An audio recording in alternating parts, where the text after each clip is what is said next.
Y hoy vamos a hablar de un tema que es muy importante, que es la autoridad de la iglesia, es la autoridad que Dios, que Cristo confiere a su iglesia para enfrentar las obras de Satanás, para enfrentar las obras del enemigo. Y usted me dirá, pastor, ¿en qué se basa esto, la autoridad de la iglesia?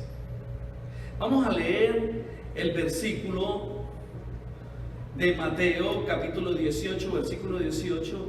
Y este versículo habla del poder que tiene la iglesia o que Cristo le dio para conferir y para atar y desatar. Vamos a leerlo. Y la palabra se lee en el nombre del Padre, del Hijo y del Espíritu Santo. Y vamos a pedirle al Señor de que nos dé la sabiduría, que esta palabra caiga en buena tierra y que podamos entender ese poder que Dios le ha conferido a la iglesia para que se pueda enfrentar a las obras de Satanás, pero al mismo tiempo desatar.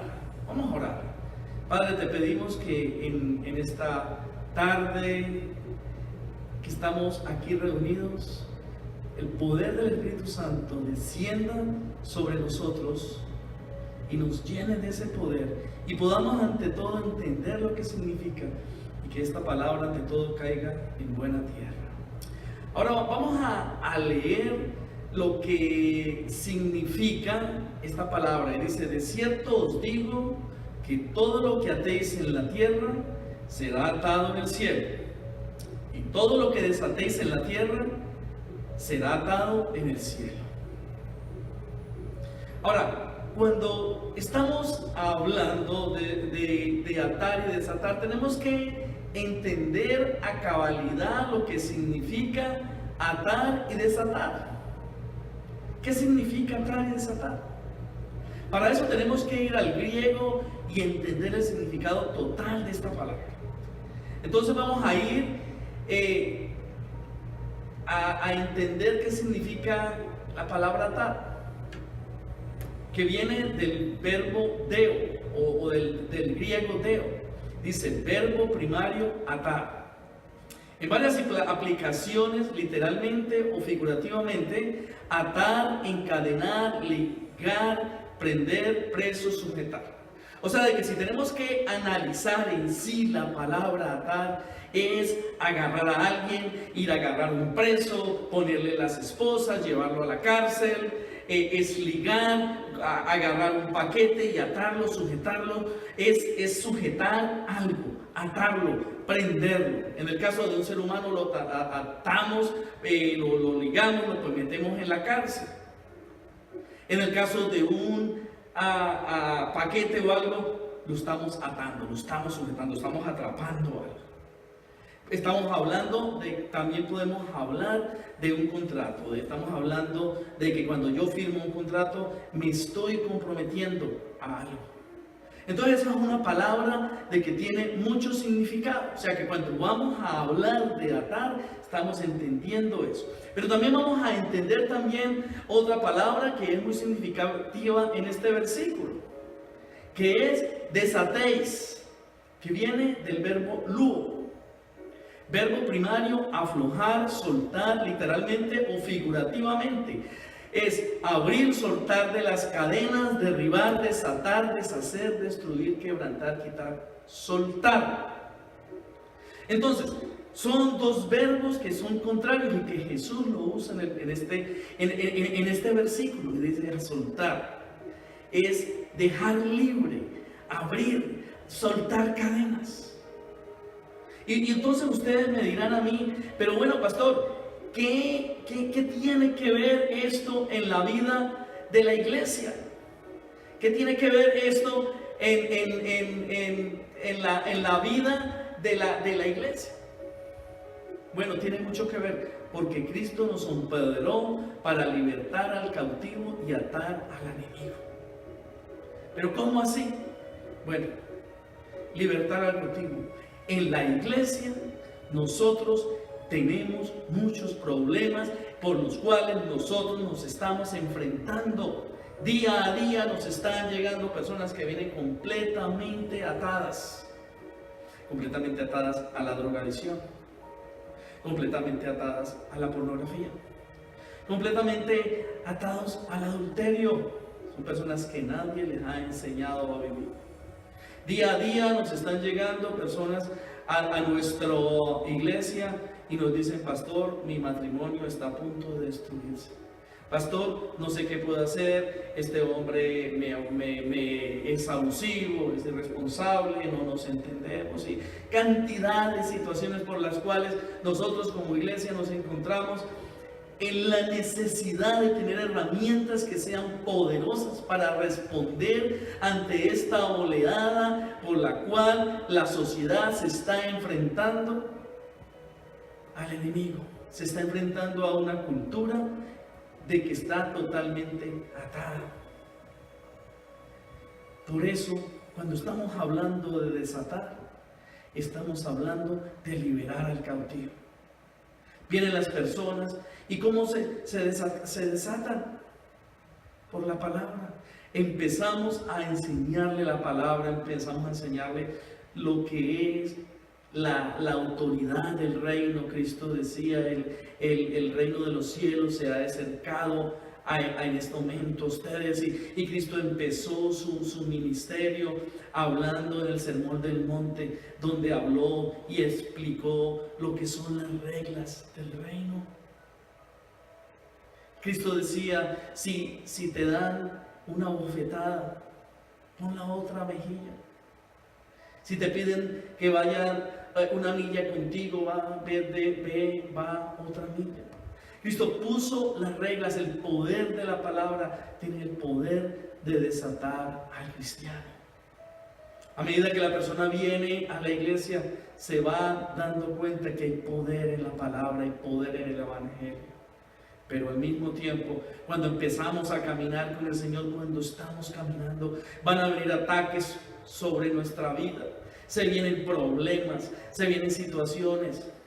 Y ahí es cuando el Señor te empodera a ti y a mí para que atemos y desatemos a Satanás. Perdón, para que atemos a Satanás y desatemos al cristiano. Dios nos está dando una autoridad. Pero podríamos decir: sí, pastor, pero ¿fue que acaso Cristo hizo lo mismo? Entonces tendríamos que ir que Cristo fue un ministro también de liberación. Si vamos al Evangelio de Lucas, capítulo 4, versículo 18, y dice: el Espíritu del Señor está sobre mí, por cuanto me ha ungido a dar buenas nuevas a los pobres. Me ha enviado a sanar quebrantados de corazón y a pregonar a los libertad a los cautivos y vista a los ciegos, a poner en libertad a los oprimidos. Cristo, en su ministerio, está mostrándonos con su ejemplo vivo el cómo ministró. En los evangelios podemos encontrar hermosas enseñanzas donde se acerca un ciego gritando: Jesús, hijo de David, Jesús, hijo de David. Y el mundo le decía: cállate, cállate. Los discípulos le decían: cállate, no molestes al maestro. Pero este hombre sabía de que Jesús venía, que Jesús tenía el poder de devolverle la vista a los ciegos, en otras palabras, de desatarlo de esta enfermedad. Cristo tiene ese poder. Pero este ciego no se limitó. Él siguió llamándolo y llamándolo, y Jesús se detuvo y fue. Pero le preguntó también: ¿qué tú quieres que yo haga por ti? Y el ciego pudo haberle dado muchas respuestas, pero el ciego le apuntó a lo que realmente él necesitaba: Señor, que reciba la vista. El ciego pudo haber pedido una limosna, el ciego pudo haber pedido otras cosas, porque tal vez no entendía el poder, o tal vez no hubiera entendido el poder, pero el ciego sabía que tenía de frente a Jesús. Y ese es el poder que Dios nos ha dado a la iglesia. Nos ha dado el poder de acercar a las personas a Jesús, para que estas personas sean desatadas por el poder del Espíritu Santo. Cristo ha llamado a la iglesia a la iglesia a que nos unamos. Y si seguimos leyendo en el capítulo 18 del Evangelio de Mateo, en el versículo siguiente, el Señor le dice a la iglesia: y otra vez os digo que si dos de vosotros se pusieran de acuerdo en la tierra acerca de cualquier cosa que pidieran, les será hecho por mi Padre que está en los cielos. No solamente Cristo le mostró a la iglesia el poder de desatar, sino que Cristo nos está obligando a nosotros como iglesia a que usemos el poder de Dios. La iglesia hoy en día necesita urgentemente el poder de Dios. Hoy yo les digo, hermanos, estamos en los Estados Unidos, especialmente en el vecindario donde el Señor nos ha plantado. Tenemos personas que están atados a la drogadicción, tenemos personas de que venden drogas en algunos puntos cercanos de este lugar. Hay prostitutas, hay personas que están atadas en problemas. Nos han llegado aquí varias personas, que ustedes son testigos, con diferentes problemas, con diferentes circunstancias. Pero la iglesia, ¿qué está haciendo? Hermanos, estamos nosotros respondiendo como iglesia. Estamos siguiendo el ejemplo de que Jesús llevó. Estamos nosotros empoderándonos como iglesia.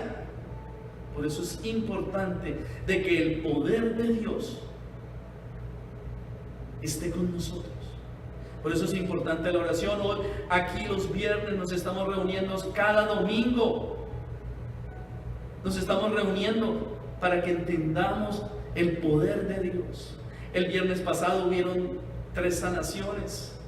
Oramos por algunas personas que estaban enfermas. Alguna persona tenía un dolor de oído y había perdido el equilibrio totalmente. Había ido donde su médico y el médico le había dicho de que no tenía, que tenía que ponerse en tratamiento, pero esta persona no tenía el dinero para hacerlo. Sin embargo, aquí oramos. En el momento en que oramos, Dios a esa persona la sanó.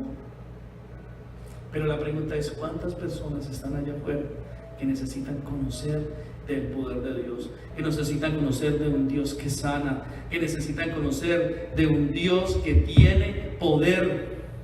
Es importante de que nosotros como iglesia nos empoderemos para saber y entender de que si 2 o 3, como dice la palabra y como dice el versículo que pusimos anteriormente, dice que entendamos esto: si otra vez os digo que si 2 de vosotros se pusieran de acuerdo en la tierra acerca de cualquier cosa que pidieran, les será hecho por mi Padre que está en los cielos. Tenemos el poder de atar, de desatar, y como iglesia tenemos esa responsabilidad. Tenemos esa responsabilidad por la cual Dios te llama a ti y a mí a tomar el poder en nuestras manos, el poder que Dios nos ha conferido. Hoy Dios, hermanos, como conclusión, hoy Dios te llama a ti y a mí a actuar. Y hoy Dios te dice: atrévete. ¿Qué esperas? ¿Por qué no nos levantamos y vamos a predicarle al cautivo? Hoy Dios te dice a ti y a mí: atrévete a levantarte. Atrévete a predicar el Evangelio. Atrévete a caminar en comunión con el Espíritu Santo. Dios te ha llamado a ti y a mí a que nos atrevamos a llevar la antorcha del Evangelio, a predicar la palabra, a seguir el ejemplo que Jesús nos ha dado, el ejemplo que Cristo nos dio cuando Él ministró en esta tierra.